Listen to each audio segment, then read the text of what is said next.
हाय, good morning, सत श्री अकाल, आदाब, नमस्कार, वनक्कम। आज एक बहुत ही सीरियस टॉपिक लेकर आया हूँ और सुबह से मूड खराब है। और जो आज मैं वीडियो बनाने जा रहा हूँ मैं आप सबसे रिक्वेस्ट करूँगा कि इस वीडियो को ज़्यादा से ज़्यादा शेयर करें, पीएमओ ऑफिस तक पहुँचाएं। सरकार को पता लगना चाहिए कि आखिर चल क्या रहा है, क्योंकि मुझे नहीं लगता सरकार के जो ऑफिसर्स हैं, जो भी इनकी लॉबी है, वो इनको पूरा सच बताती है। अगर बताती है तो फिर उस पर एक्शन क्यों नहीं होता। तो इस वीडियो को स्वास्थ्य मंत्री तक जरूर पहुंचाएं, पीएमओ तक जरूर पहुंचाएं और दिल्ली के सीएम तक भी जरूर पहुंचाएं कि एटलीस्ट कोई तो हो जो इन सब करप्शन के खिलाफ कोई एक्शन ले सके। और हेडिंग ये है कि अगर अगर आपका इंश्योरेंस है तो अगले 2 महीनों में भूल के भी बीमार मत पड़ना। रीजन क्या है बताता हूं। आज सुबह मैं राउंड लेने के लिए गया हॉस्पिटल में, जहां मैं विकासपुरी में जाता हूं, यूके नर्सिंग होम में। वहां पे एक पेशेंट को मैंने कल एडमिट किया था। और कल शाम को जब मैं पहले राउंड लेने गया तो उसको मैंने करीब 12 बजे के आसपास दोपहर को एडमिट किया था। आप यकीन नहीं मानेंगे, उसका मेडिक्लेम था, नाम भी बता दूंगा, यहाँ पे नाम भी बताऊंगा, स्टार हेल्थ का। 2-3 घंटे के अंदर उन्होंने डिनाइल कर दिया, बिना पेशेंट की रिपोर्ट देखे, बिना पेशेंट की डिटेल जाने डिनाइल कर दिया। जी, ये तो घर पे भी रह के आराम से भी ठीक हो सकता था। सेम केसेस आप पहले अप्रूवल कर रहे थे, सेम केसेस को अब आप डिनाइल कर रहे हैं पिछले कुछ दिनों से। और डिनाइल की तो बाढ़ आई हुई है इस समय। ज्यादातर कंपनियां डिनाइल कर रही हैं, मैं सबका नाम नहीं ले रहा हूं, ज्यादातर कंपनियां डिनाइल कर रही हैं। क्यों हो रहा है ऐसा? ऐसा कौन सी कंगाली आ गई भाई इनके पास? रेट तो आपने इतने बढ़ा रखे हैं। आपको क्या लगता है एक पेशेंट जो एडमिट होने आता है उसको शौक है क्या वहां एडमिट होने का? भाई उसके भी 2-3 दिन खराब होते हैं, 4 दिन 5 दिन जितने भी दिन है, उसका रोज जो धंधा है वो चौपट होता है। और उसकी पूरी फैमिली के ऊपर असर आता है भाई। कमाने वाला वहां बेड पे लेटा हुआ है, फिर उसके लिए खाना ये वो इंतजाम करना, कपड़े सब कुछ देखना। और मेंटली आप कितने डल फील करते हो हॉस्पिटल में, ये आपको भी पता। कोई शौक से नहीं जाता हॉस्पिटल, लेकिन मेडिकल कंपनियां 1 मिनट नहीं लगाती आपके केस को डिनाइल करने में, बिना उसकी डिटेल जाने हुए। ऐसे कुछ इस पेशेंट के साथ हुआ और डिनाइल कर दिया। तो मैंने इसकी जड़ तक गया, मैंने कहा पता तो लगाऊं आखिर हो क्या रहा है यार। ये मैं हर दूसरे दिन में देख रहा हूं कंपनियां इतना डिनाइल कर रही हैं, आज तक तो ऐसा कभी नहीं किया। और जेन्युइन केस हैं, कोई ऐसे भी नहीं कि फ्रॉड किस्म के केस हों जी जबरदस्ती एडमिट करा किसी को। इंसान 10 सालों से पैसा कंपनियों को देता आता है कि जी कभी जरूरत पड़ेगी तो मैं एडमिट होऊंगा। और जब वो एडमिट होने आता है तो उसका डिनाइल कर दिया जाता है, ये कह के जी आप तो घर पे भी ठीक हो सकते थे। उसको शौक है भाई वहां लेटने का। हॉस्पिटल के उस माहौल में किसको लेटने का शौक होता है बताओ मुझे। और ऐसा क्यों हो रहा है? चलो काम की बात पे आता हूँ, ऐसा क्यों हो रहा है?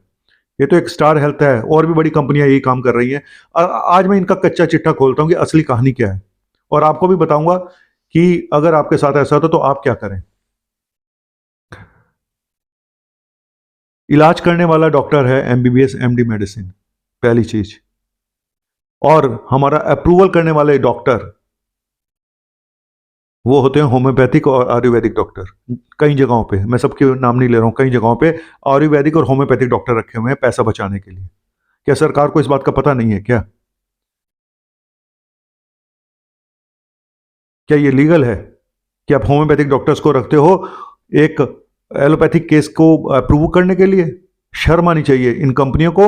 और अगर सरकार को पता है इन सब चीजों का तो भाई कुछ नहीं हो सकता, और नहीं पता है तो मैं बता रहा हूं। और मैं आज अपनी ऑडियंस से बोलूंगा कि भाई इस वीडियो को जितना आपसे ज्यादा ज्यादा वायरल करके वहां तक पहुंचा दें कि ये अंदर का गोरख धंधा ये है, और क्या क्या सेटिंग होती है और क्या क्या नहीं होता ये सबको पता है। हॉस्पिटल के बीच में और इंश्योरेंस कंपनियों के बीच में क्या क्या सेटिंग होती हैं ये भी सबको पता है। लेकिन फंसता कौन है? एक आम आदमी। उसको कहते हैं बाद में कराना, रिम्बर्समेंट कराना, वो धक्के खाएगा रिम्बर्समेंट के, वो भी पता नहीं होगा नहीं होगा, मिलेगा नहीं मिलेगा। क्या आपकी कोई जिम्मेदारी नहीं है क्या? वो बेचारा हर साल आपको उसकी भरता है पैसे। मैं खुद 40,000 रुपये हर महीने का भरता हूं, और लिया होगा हमने शायद एक बार। पिछले 15-20 सालों से भर रहा हूं, लाखों रुपए दे चुका हूं इंश्योरेंस कंपनियों को। और अभी क्यों ऐसा हो रहा है? मैंने क्यों बोला कि आने वाले कुछ महीनों में, 2 महीनों में बीमार मत पड़ना भूल के भी? रीजन ये है इन लोगों के बजट खत्म हो गए हैं। इस समय पैसा नहीं है इंश्योरेंस कंपनियों के पास। शायद मार्च में जाके नए सिरे से पैसा आएगा, तब जाके होगा। लेकिन उसका भुग उसके लिए कौन भुगतेगा? उसके लिए भुगतेगा आम आदमी, मरीज। उसको क्या पता कि इनका बजट खत्म हो गया या इनके पास पैसे नहीं है कंपनियों के पास? कौन जिम्मेदार है बताओ इसके लिए? 1 मिनट नहीं लगाते ये इसको डिनाइल करने में। डॉक्टर अलग परेशान होता है, वो कहता है मैं मरीज का इलाज करूं या मैं इसके सारे ये पेपर वेपर वर्क करता रहूं बैठ के। कितना करप्शन है आप सोच भी नहीं सकते। आज ही पता चला है कि कितनी सब स्टैंडर्ड दवाइयां पास की जाती हैं। क्या आपको नहीं पता क्या करप्शन कहां कहां पे हो रहा है, किस लेवल पे हो रहा है? हर जगह करप्शन है, हर जगह करप्शन है। करप्शन कहां कम हुआ है बता दे मुझे कोई। सिर्फ करप्शन के रेट बढ़ गए हैं।